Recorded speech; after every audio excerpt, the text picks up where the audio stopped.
I'm excited about what y'all are going to do here at Boca. If I had a theme today about what I wanted to talk to you about, it would be how to build a team.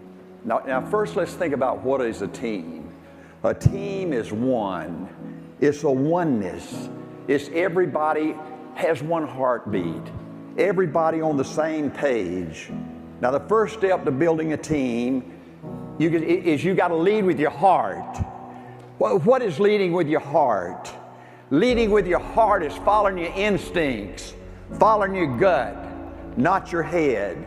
That's the reason I think it's almost impossible for smart people to win, because they're always figuring out the perfect time, the perfect play. Don't mess up, don't fail, and they miss the moment. Let me give you another unwritten law. I don't know anybody that's ever made straight A's that's ever done anything. Hey, see, you gotta call the play. You gotta call the play. You don't worry about screwing up. You don't worry about messing up. You call the dadgum play. Remember my football analogy. If you've got two teams out there Friday night of pretty equal ability, there's about 120 plays in a football game. At the end of the game, the team that wins, there's 4 or 5 plays that determine who's going to win. 98% of the plays you call don't work like they're supposed to. But you know the team that wins are the players that they believe that next play is going to be one of those 4 or 5 plays. 120 plays a game, they give it every dadgum thing they got. You got to call the dadgum play. You got to lead with your heart to build a team. Leading with your heart is following your instincts, following your gut, not your head. Having the courage to call a play. If it fails, and it probably will, you call a play. You call another dadgum play. Leading with your heart is believing in you. Leading with your heart is believing in your principles. It's believing in your system. It's believing in your people. It's believing in your team. See, I was trained as a football coach before A.L. Williams to call a play in 25 seconds. Some people said, Art, you call too many plays. Art, you call plays too fast. Art, you always kept changing the plays. In spite of me, A.L. Williams built the largest, most powerful sales force in the history of our industry. In fact, you know what? We were so big there wasn't anybody that even came in a close second. Let me give you another unwritten law. You lead with your heart. You follow your instincts. You follow your gut, not your head. Hey, you know what? You know how important I believe praise and recognition is. It's just everything, that's all. What a wonderful job y'all do with praise and recognition now. See, everybody needs praise. Everybody needs recognition. If you're going to build a great team, you've got to become an expert on praise and recognition. Where's Tom and Pam Melton? They're here somewhere. You know, it takes a lot of special people to build a championship team. When we started really growing at A.O. Williams, I'd call an emergency meeting, maybe this is Monday and maybe on Friday, and I'd want to do 100 t-shirts. And all these people that did our t-shirts and our trophies, they wanted 6 weeks to get the job done and all this kind of crap. In A.O. Williams, you had to operate like right now, like yesterday. And so I went out to Snellville, Georgia, and I found Tommy and Pam Melton, and I said, I want you guys to start a company. I'm going to help you finance it. And I want you to be ready to give us those t-shirts and give us those trophies. And they were just magnificent. And I think they're here today and done a lot of this kind of stuff. And y'all ought to use them because they get it done, and they get it done on time.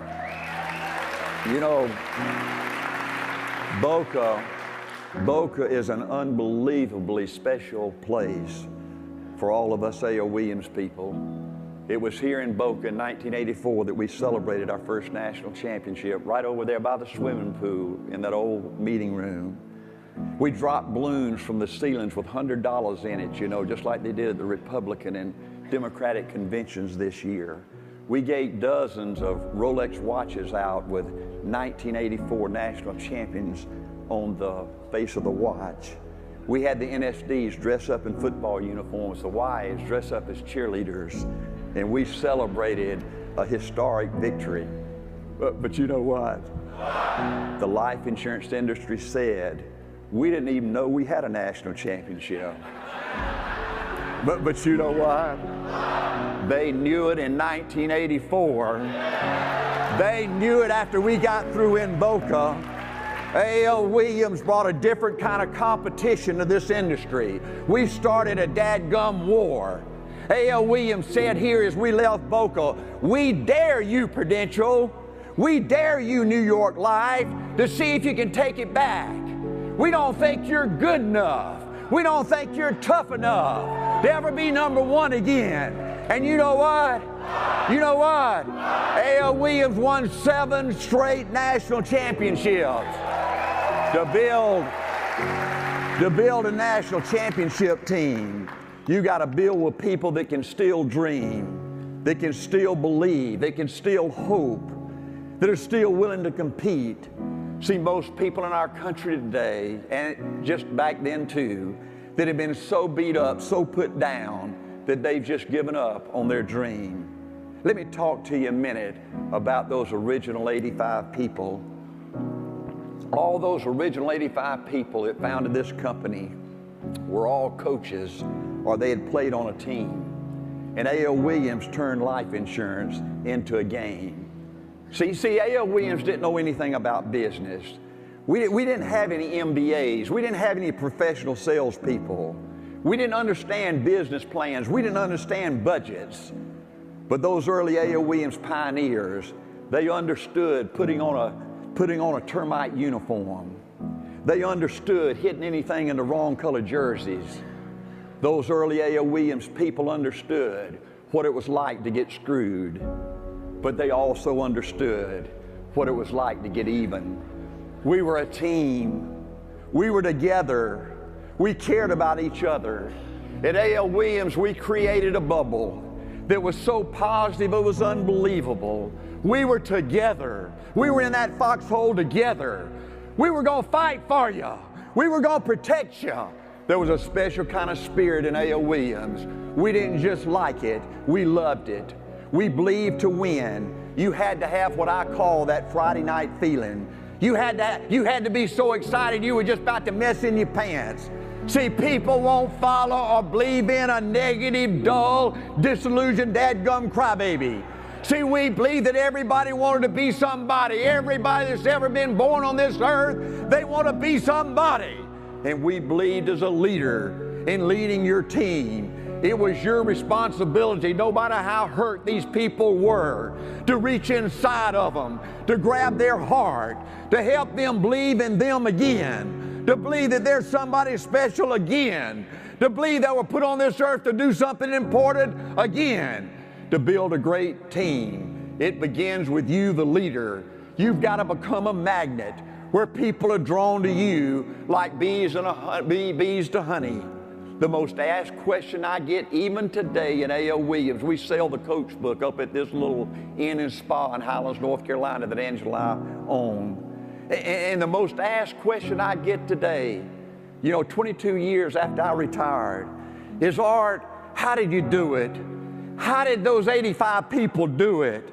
How did A.L. Williams grow from a peanut of 85 people in one city, in one state, to an army of 225,000 people in every city and every state in Canada? Well, why did Bob Buson give up his $100,000 income to go to a new company where the odds were 99% that we were going to fail? And they ask me all the time, why did Bill Lorinda pick up his family and go to Dallas, Texas? Didn't have a pot to pee in. Why did Ronnie Barnes go to Chattanooga, Tennessee? Rusty Crossland go to Denver, Colorado? and the president of the company stood up the first couple of years and said the odds are about like this of us surviving. I don't mean being prudential. I don't mean changing an industry. I'm talking about the odds are about like this surviving. My all-time favorite quote is by Winston Churchill. There comes a special moment in everyone's life, a moment for which that person was born. That special opportunity, when he seizes it, will fulfill his mission, a mission for which he is uniquely qualified. In that moment, he finds greatness. It is his finest hour. Those original A.O. Williams thought that this was our moment, that this was our time. These people wanted to do something big. They wanted to do something important. They wanted to leave their mark. They wanted to be somebody. Let me ask you this. Where could people like us go? Look at me. Where could people like us go? Yes, we knew it was impossible. Yes, we knew the odds were 99% against us surviving. But where could people like me go? Where some company would give me a chance. All we wanted at A.O. Williams was a chance. And we really believed if we had a chance, if somebody would take a chance on us. We really believed we were different. We believed we were special.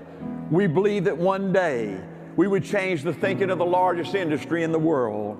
We believed that one day we would destroy trash value.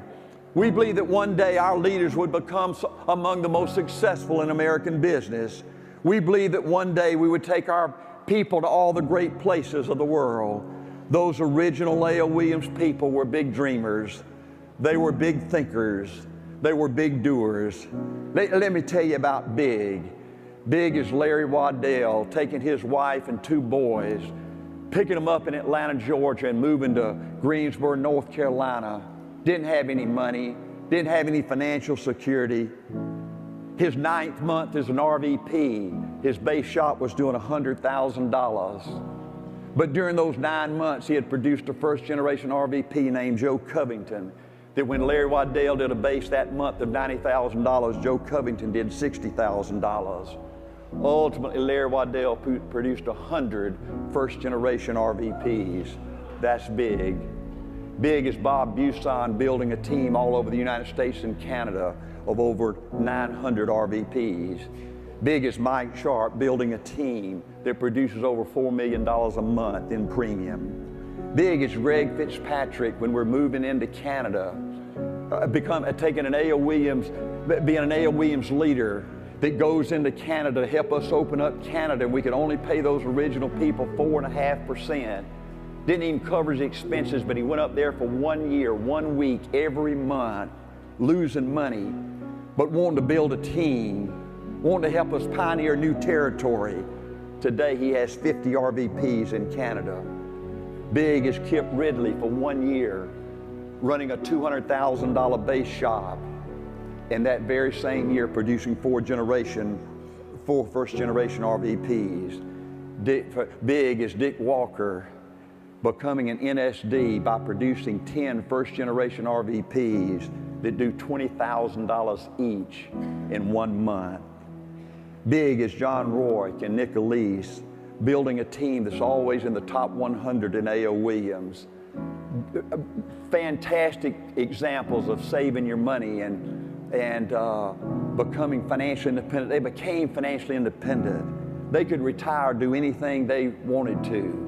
But 35 years later, they're still in this company. You know why they're still running a base shop? Why they're still out there helping their RVPs produce RVPs and build teams to build financial independence? Because they love them. Because they love being part of a team. Big to me is starting with nothing but a dream.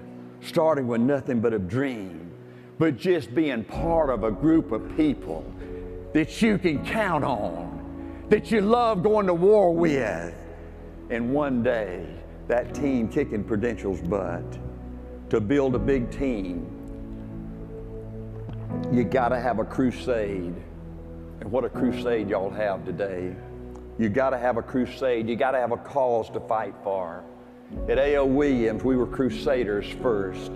Coach Lombardi says you capture the person's heart, you capture the man. You know, folks, it's not about the money first. It's not about the money first. It's so much bigger than that. Honestly, folks, I never thought I was capable of making big money. I never thought somebody like me could make big money. I never expected that. I never sold a new recruit, never in 20 years, the money first. I always thought, though, cash value was evil. I thought it was criminal what that Gulf Life agent did to me and Angela with 2 children, selling us a $15,000 whole life policy when he could have given us a $100,000 term policy. I couldn't believe what the big insurance companies did to the families in America. Prudential's average size policy was $4,000. It was our passion, Sam, that made us different. It was our passion that gave us a chance. It's got to be the crusade first, not the money. A.L. Williams stood for something. A.L. Williams stood for something. Can you imagine this little old peanut becoming such a dominant company in this industry that when you mentioned the word A.L. Williams, people thought it meant something. It meant something out. It was not just another company. A.L. Williams stood for something. In this industry, when you mention A.L. Williams, those 250,000 agents, those 2,000 companies, they immediately felt fear.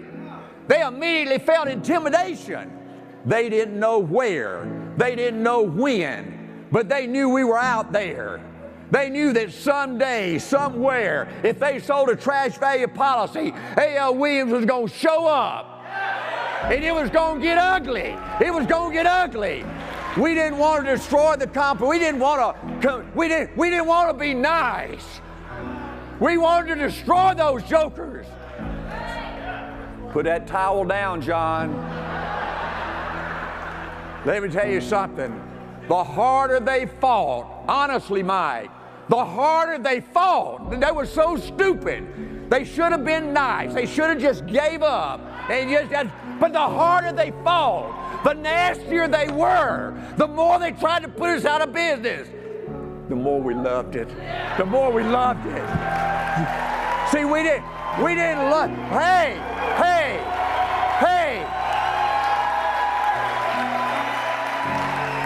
We didn't like it at A.L. Williams. We didn't like it at A.L. Williams. We loved it. We didn't like the fight. We loved it. We didn't like the controversy. We thrived on the controversy. In 1976, 10 years after I'd left coaching, I was in corporate America with ITT and Waddell & Reed. And I think the final thing that happened to me that made me want to start A.L. Williams is I was an RVP with Waddell & Reed over the 5 southeastern states. I had 650 people licensed on my team. In 1976, I had 19 people that were ready to be promoted, that had earned the right to be promoted. And Waddell & Reed came out with their 1977 budgets, and they gave my southeastern region 2 new offices to open. The number 1 region, there were 13 regions in Waddell & Reed. Our region produced more than all the next 12 combined. And they allowed me to open 2 new offices. And 17 people that had earned the right to be promoted had to wait another year, another 12 months, and I couldn't stand it. I wanted to be part of a company with no limits. I wanted to be part of a company that would give you unlimited territory. You could go anywhere, no protected territory. I wanted to be part of a company that would give you an unlimited market. There were millions and millions and millions of people out there that had trash value policy that needed to be replaced. There were 250,000 life insurance agents that were selling hundreds of thousands of policies every year, increasing our market. I wanted to be part of a company that had unlimited money, that never asked you to slow down. I wanted to be part of a company that would give you a chance to make unlimited promotions, that you promoted the individual when they were ready, where you could build it as big as you want and you could keep getting bigger, never holding anybody back. I wanted to be part of a company that had unlimited support. Think about this, folks. Think about this. It took us 12 years to get our own home office. Y'all are moving into your own home office, hey, Tom, in another couple of months. It took us 12 years, 10 with ITT and Waddell and Reed, and 2 in our first 2 years at AOE's before we could get a company to build our own home office. We were a freak, we were unique, we were different, and we couldn't fit in with other companies out there. A.O. Williams finally had everything in place with no limits. Now, we had no limits, and in February 10, 1977, we had to decide how were we going to grow A.O. Williams. Here we were, a little old peanut. 85 people in one city and one state. How were we going to build this army of 225,000 people in every city and every state? We decided we were going to do it like McDonald's did it, by opening new stores. Let me give you another unwritten law. Great companies always grow. McDonald's was founded in 1984 in California. The first 17 years, they opened 700 stores. In 1983, they were opening 3 stores a day.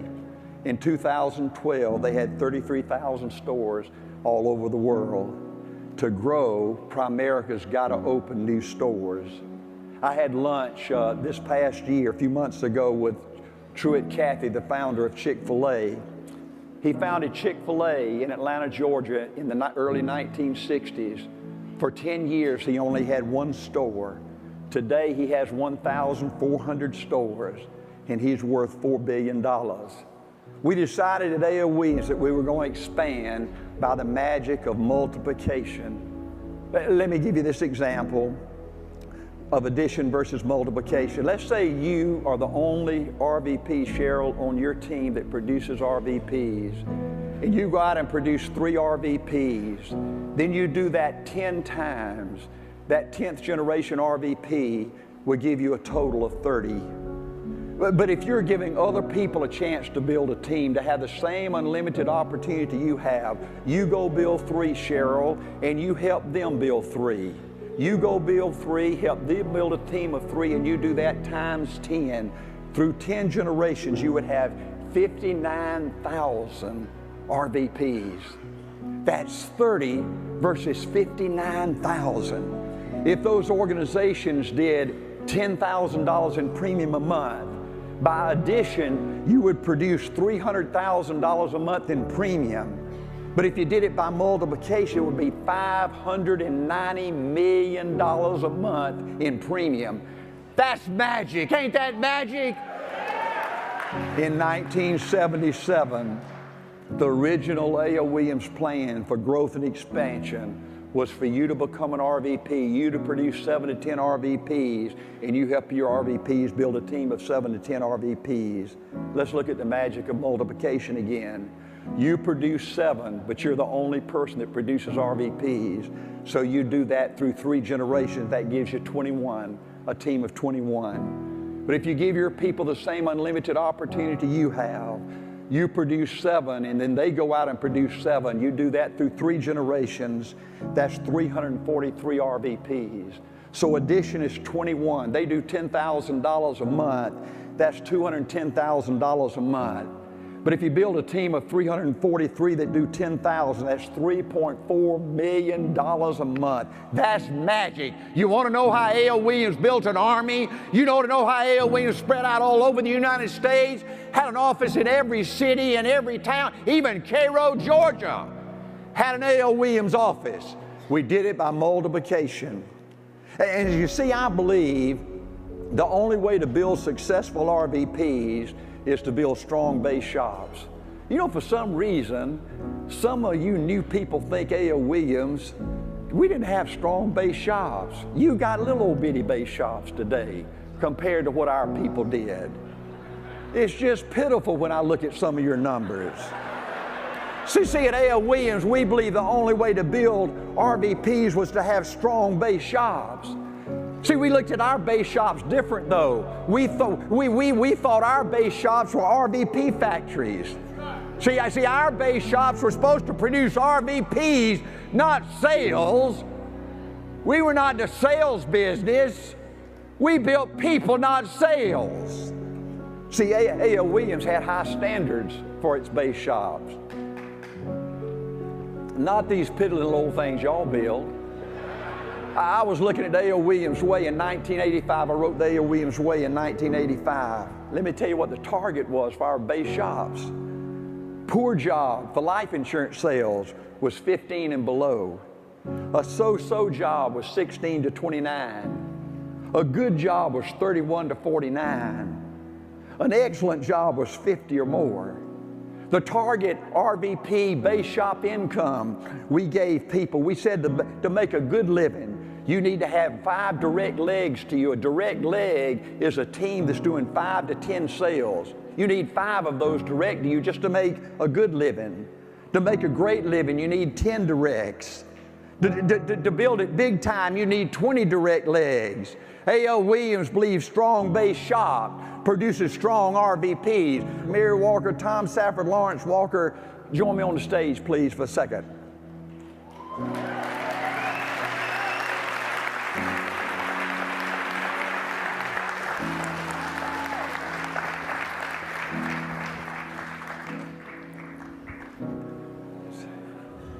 Bob Safford. See, you can, if you want to, you got a choice of building an RVP factory where you build a huge team of lots of RVPs, where you build great wealth and you can pass it on for generations. Bob Safford did that. My good friend died about 1.5 years ago. But what a legacy he left you, right, Tom? Making over $1 million a year. Isn't that unbelievable? Hey, Williams, hey, do you remember, folks, in 1984, when we were here in Boca Raton, that was just a dream. We just hoped we were going to be good enough to do that one day. But it's no longer hope. It's no longer a dream. It's for real. My buddy Lafayette Walker, professor in Washington, D.C., he wanted more than that. He wanted to build a legacy of greatness. He went out and built a great team, and he passed away, but he left it to his young'uns. Man, hey, come here, Mary. I can start crying over this one. I tell you, I wish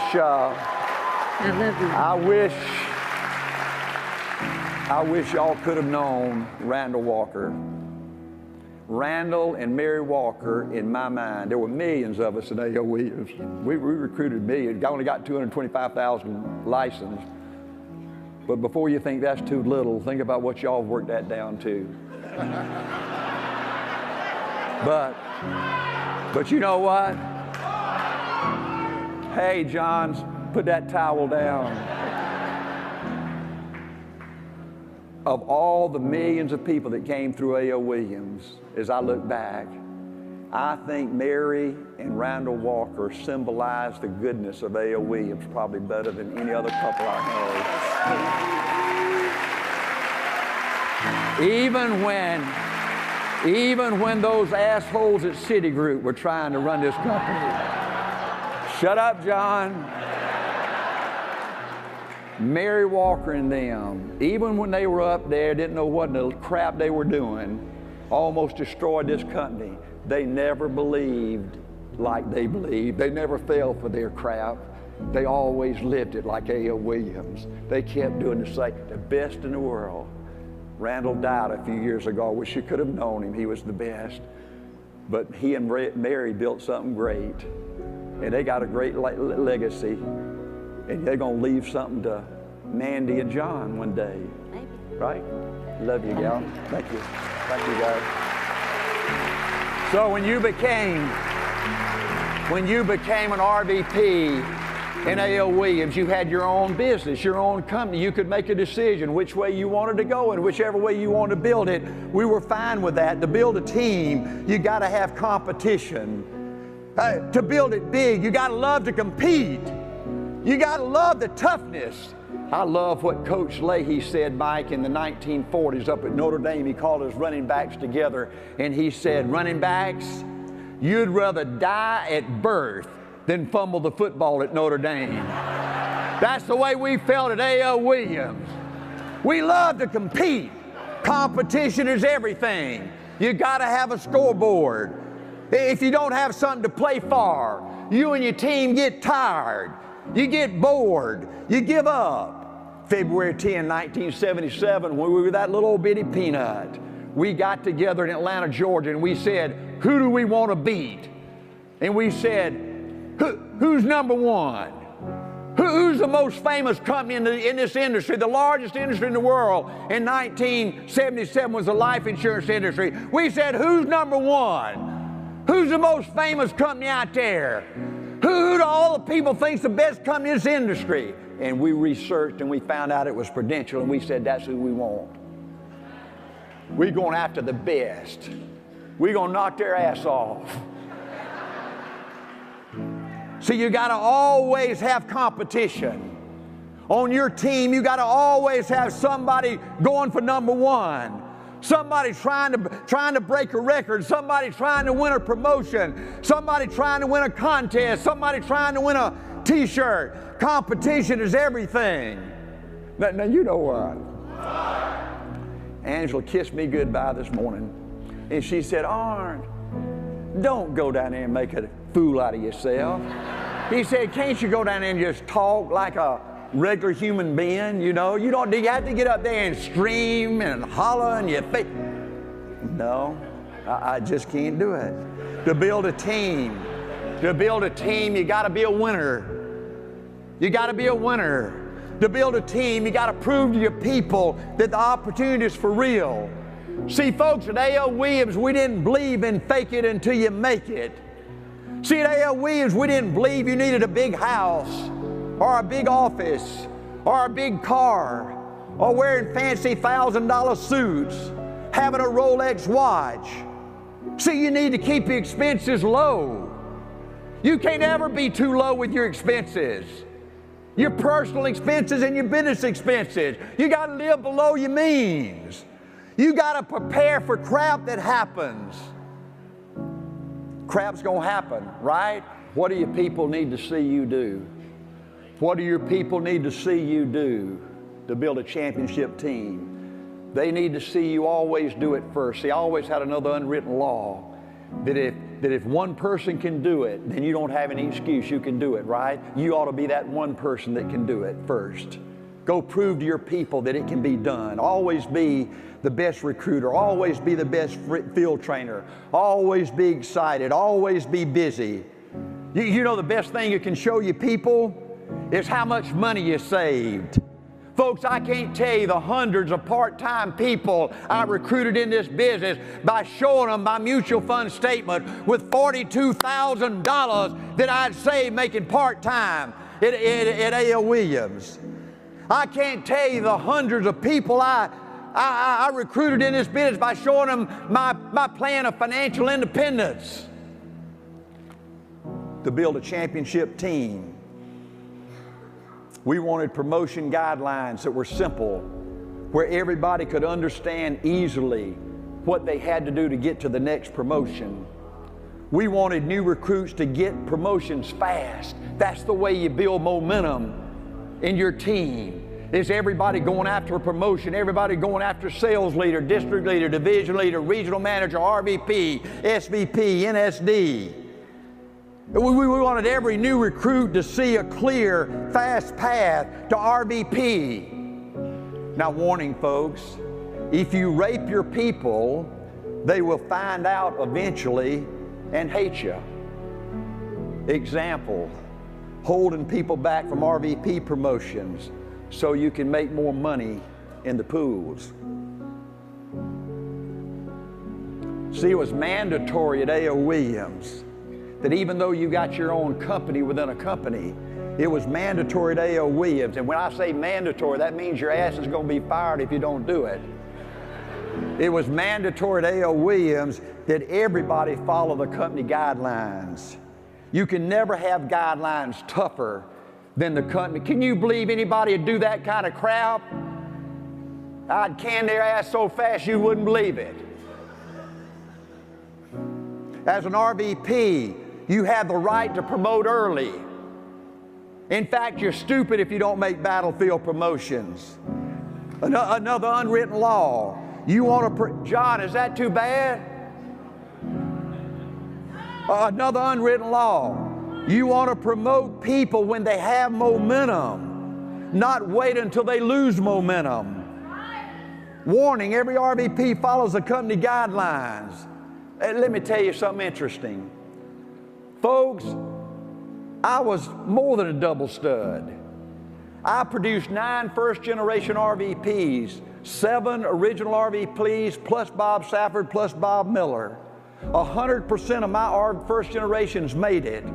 None of them failed. They all were multimillionaires. They all built big teams. All my first built tons of RVPs that became financially independent.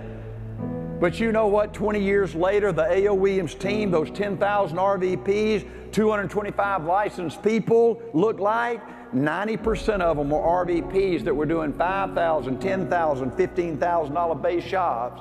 And yes, you know what? We even had some RVPs fail. And you know what? If you build a big team, yours is going to look just like that. See, if you have a plan to never have RVPs fail, to promote only $30,000 base shop RVPs, for your RVPs to earn $250,000 a year, 2 bad things will happen to you. Your team will always be little, and number 2, you would have denied hundreds of people, literally hundreds of people, the opportunity to change their life. See, I believe it's your responsibility as an RVP to push up people, to build people, not sell, to promote your people. Yes, when they hit the guidelines most of the time, but sometimes early. If you err, always err promoting people early, never err holding people back. What was the A.O. Williams dream? I'm almost through now, maybe. Y'all hang in here. How long have I been going? Oh, the dream. Let me tell you what the dream was to me. I founded this thing. Let me just tell you the way I thought, you know. Because when I founded A.O. Williams, and I recruited my first guy, Bob Buson, that was in 1972. I started in 1967, so I'd already been in this crap for 5 or 6 years, right? And so let me tell you what the dream was to me. I had a great life. I loved coaching football. I loved that. That was all I wanted to do as a youngster, was be a coach. And the dream to me in going in business and becoming an RVP is I wanted to be my own boss. And most people feel the same way. All the people in this room feel the same way. There are millions and millions and millions and millions of people out there in America and Canada that feel the same way. But I wanted to be my own boss. I wanted to be totally financially independent. That was an obsession with me and all 85 of those other people. I wanted to be in a position, John, where nobody could put their thumb on me. Do you know how wonderful it is? Right? Yeah, I told John Addison, I love old John. He's got a heart. He leads with his heart. But John asked me to speak today, and first I said, "What time you want me to speak?" Mike Burris called me. He said, "Well, you start off at 8:30." I said, "I don't do that no more." I said, "I don't even know what an alarm clock is." I said, "I get up when I want to get up." And I said 95 is packed with people, you know, getting to work from 6 to 8. It's like Atlanta, Georgia. I hate Atlanta, Georgia. You know, I can't get nowhere. It's just right? And I said, I don't speak till 10 o'clock or 10:30. I get up when I want to. I shave and shower. I have breakfast, and I leisurely ride down here listening to A.O. Williams songs. See, I'm financially independent. I don't have to take crap from nobody.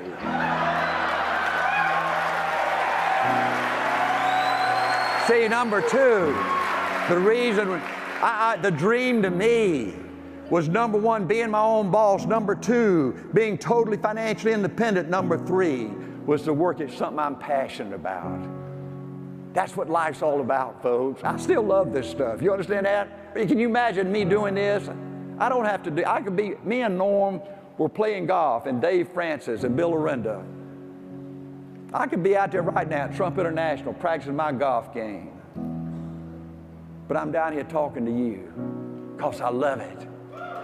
You want to have something you're passionate about. And then the last thing I wanted is I wanted a great quality of life. I didn't want to go in business and just have a crappy life just for the money, just to go out there and screw up your whole everything. I wanted to have it all. I wanted to have a great family. I wanted to enjoy my business. I wanted to love my people. See, the dream we're selling at A.O. Williams was not running a base shop forever. It was not being a fanatic forever. It was not field training greenies 4 and 5 nights a week forever. It was not being on a treadmill forever. That's a nightmare. You understand that? That's a dadgum nightmare. Our dream at A.O. Williams was to work hard. Yes, be a fanatic, kill yourself the first few years, but work hard so you can enjoy a great quality of life. I believe in achieving this great quality of life, you go through 4 phases. Phase number 1, the first few years you are a fanatic. You're out there working 4 or 5 nights a week, training these greenies. Then you enter phase number 2 when you're still running a base shop, but you're starting to promote RVPs and opening new offices. And then you enter phase number 3 where you're promoting more RVPs, and your RVPs are starting to promote RVPs. And now your base shop activity becomes smaller. You recruit less people personally. You enter the field less. And then you enter phase number 4 where you're having fun.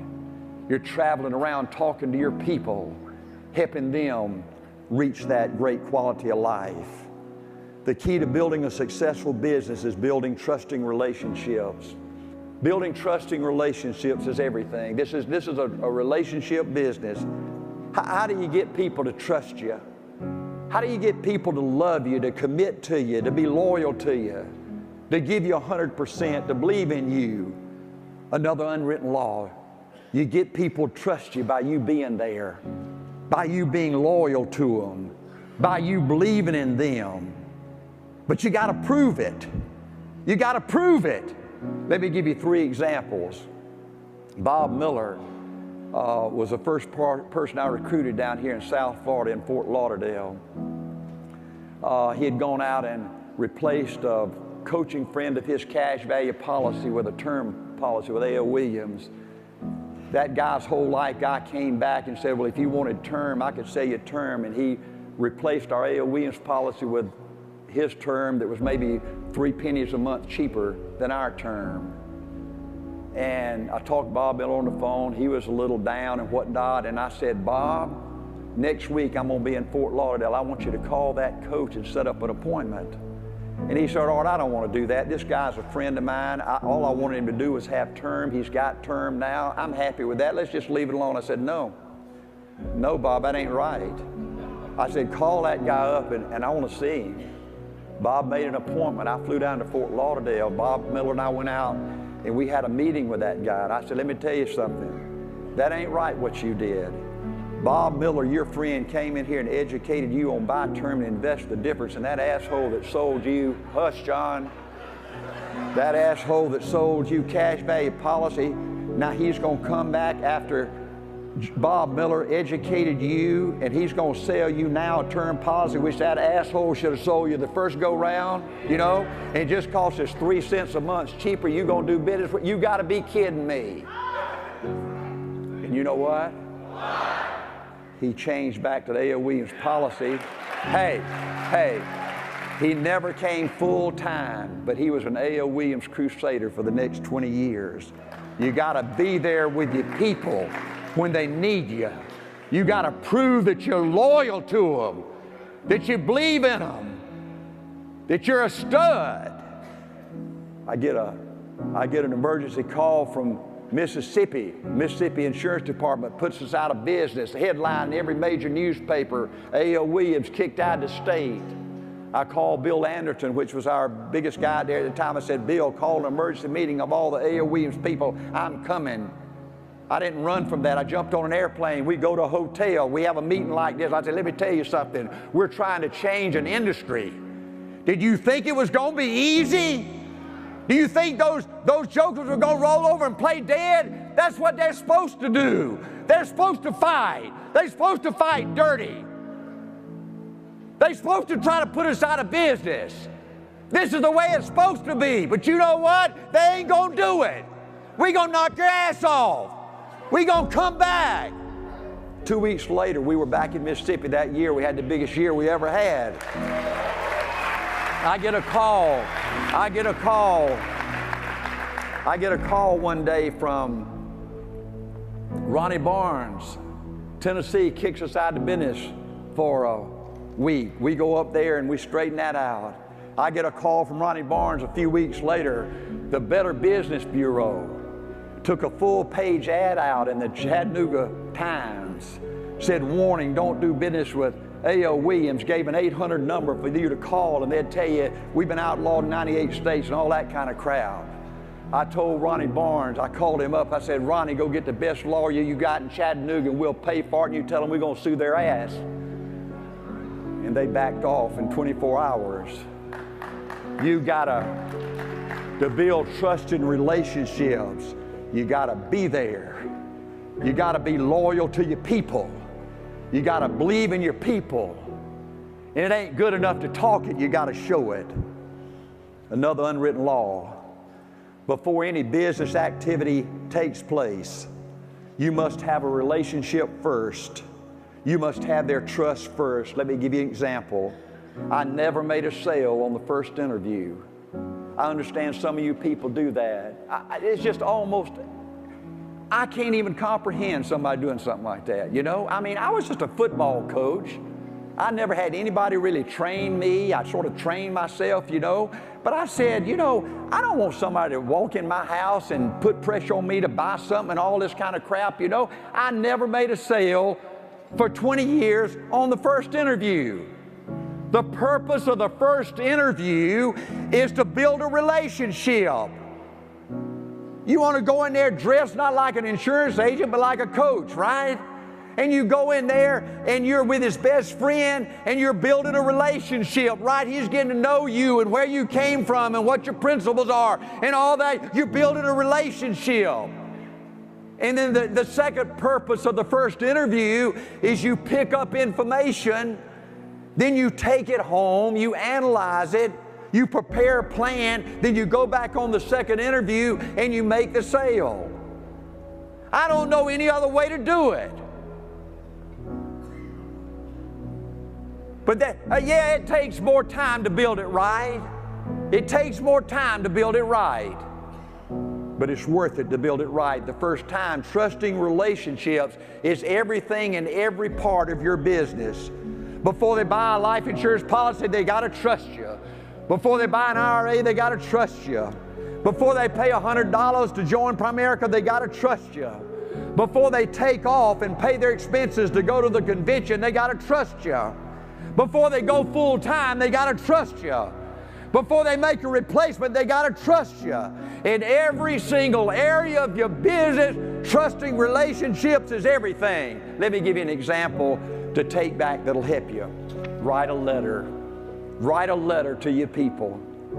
Folks, for 40 years, right now, Angela, I own a little inn up in North Carolina. I've got 220 employees. Folks, today, I still average writing at least one letter every day. Last week, this is an example of a letter I wrote our head chef. I said, Dear Johannes, every day I think about how special you are. You are amazing. Art. Trusting relationships is everything. The simplicity and the common sense of A.O. Williams is something I was very proud of. Let me just give you 4 examples. Number 1, you've got to build with quality. You've got to build it right the first time. See, we built with 4 and 5 pointers. Married, got kids, got a home, have a job from 27 to 55. Do you make exceptions? Sure you do. But 90% of your team better be 4 and 5 pointers. Build with quality and build it right the first time. Number 2, the A.O. Williams system. This is simple. We simplified this thing. If you're a stud, the better you get, the more simple you simplify things. A.O. Williams was a warm market company. We never got on a cold telephone. We never knocked on a stranger's home. We never made a cold call. A.O. Williams was built on relationships. Step number 1, you recruit a part-timer with 4 or 5 best friends. Step number 2, the part-timer calls his best friend and sets up an appointment. Step number 3, you get in the field with that new recruit within the first 2 or 3 or 4 days. That's it. That's our whole system. The sales process is no pressure. You never sell on the first interview. There's 3 steps. The first interview, you start building a relationship. You pick up information. Then you go back and you make an analysis. You make a plan. You go to step number 2, you show the plan, you make the sale. Step number 3, you deliver the policy. You recruit the guy. Now I know y'all got this computer crap, you know, where you can sit there in the office and you can zap that damn thing up and you can get it issued instantly and you can get a quick paycheck. But that's a disaster, Jimmy. See, all this computer crap y'all got is some good stuff, but the fundamentals of building a team don't ever change. And any asshole that tells you any different don't know what in the hell they're talking about. Keep it simple. Keep it simple. Keep it. Let me give you another unwritten law. I think it's stupid to send your recruits to one of those Tom Hopkins sales training crowd. It's so stupid on so many levels, I ain't even going to be stupid enough to sit up here and try to explain it to stupid people. Number 4.